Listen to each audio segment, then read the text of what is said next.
There's no feeling more intense than starting over. If you deleted your homework the day before it was due, as I have, or if you left your wallet at home and have to go back, spending an hour on the commute. If you won some money at the casino and put all your winnings on red, but it came up black. If you got your best shirt dry cleaned before a wedding, and then immediately dropped food on it. If you won an argument with a friend, and then later discovered that they just returned to their original view, starting over is harder than starting up. If you're not ready for that, like if you've already had a bad day, then what you're about to go through might be too much. Feel free to go away and come back. I'll be here. Alright, thanks for coming with me on this trip. I'll understand if you have to take a break at any point. Just find a safe place to stop and quit the game. Don't worry, I'll save all your progress, even your mistakes. This game is an homage to a 2002 game titled Sexy Hiking. The author of that game was Jazuo, a mysterious Czech designer who is known at the time as the father of B games. And B games are rough assemblages of found objects. Designers slap them together very quickly and freely, and they're often too rough and unfriendly to gain much of a following. They're built more for the joy of building them than as polished products. In a certain way, Sexy Hiking is the perfect embodiment of a B game. It's built almost entirely out of found and recycled parts, and it's one of the most unusual and unfriendly games of its time. In it, your task is simply to drag yourself up a mountain with a hammer. That act of climbing, in the digital world or in real life, has certain essential properties that give the game its flavor. No amount of forward progress is guaranteed. Some cliffs are too sheer or too slippery, and the player is constantly, unremittingly in danger of falling and losing everything. Anyway, when you start Sexy Hiking, you're standing next to this dead tree that blocks away the entire rest of the game. It might take you an hour to get over that tree. A lot of people never go past it. You prod and you poke at it, exploring the limits of your reach and your strength, trying to find a way up and over. And there's a sense of truth in that lack of compromise. Most obstacles in video game worlds are fake. You can be completely confident in your ability to get through them once you have the correct method, the correct equipment, or just by spending enough time. In that sense, every pixelated object in Sexy Hiking is real. The obstacles in Sexy Hiking are unyielding, and that makes the game uniquely frustrating.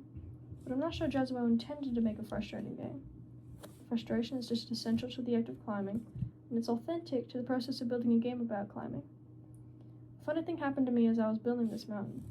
I'd have an idea for a new obstacle, I'd build it, test it, and it would usually turn out to be unreasonably hard, but I couldn't bring myself to make it any easier. It already felt as though my inability to get past a new obstacle was my fault as a player rather than as a builder.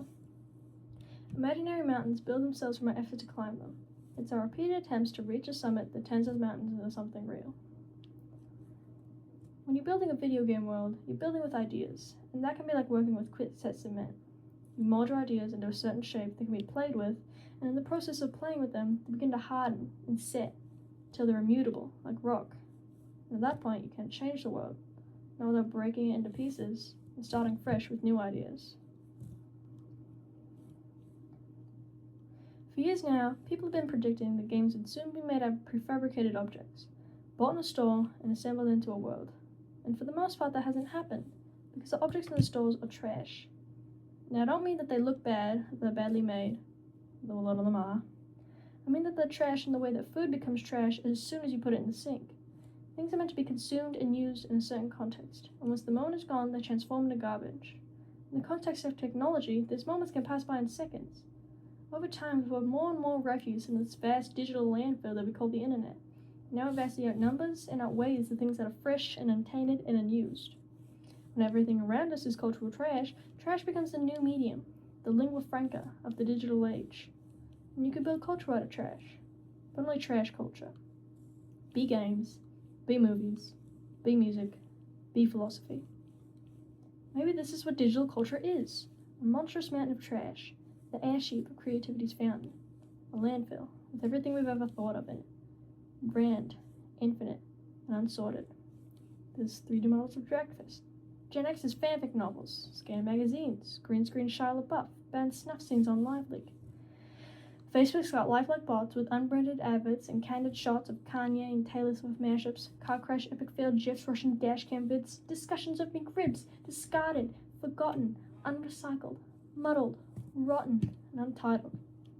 Everything is fresh for about 6 seconds, until some newer thing beckons, and we hit refresh, and there's years of persevering, disappearing into the pile, out of style, out of sight. In this context, it can be tempting to make friendly content that's gentle, that lets you churn through it but not earn it.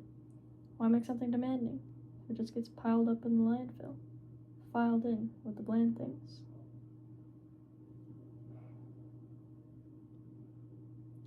When games are new, they wanted a lot from you, daunting you, taunting you, resetting and delaying you. Players played stoically. Now everyone's turned off by that. They want to burn through it quickly. Quick fix for the fickle. Some tricks for the clicks of the feckless. But that's not you. You're an acrobat. You could swallow a baseball bat. Now, I know you're most likely watching this on YouTube or Twitch, or some dude with 10 million views does it for you. Like a baby bird being fed chewed-up food. That's culture too. But on the off chance that you're playing this, what I'm saying is, trash is disposable, but maybe it doesn't have to be approachable. What's the feeling like? Are you stressed? I guess you don't hate it if you got this far. Feeling frustrated? It's underrated. An orange. A sweet, juicy fruit, locked inside a bitter peel. That's not how I feel about a challenge.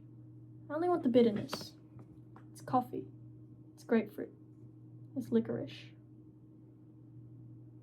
Feels like we're closer now, composer and climber, designer and user. You could have refused, but you didn't. There was something in you that was hidden, that chose to continue.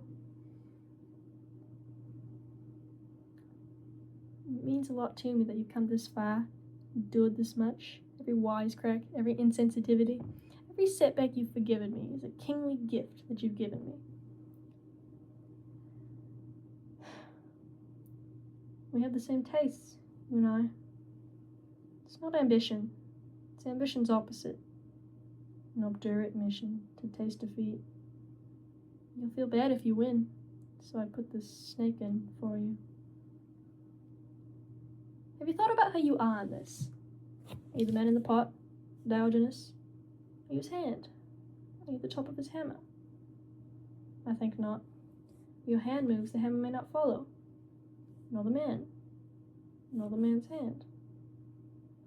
And this you are his will, his intent, the embodied resolve in his uphill ascent.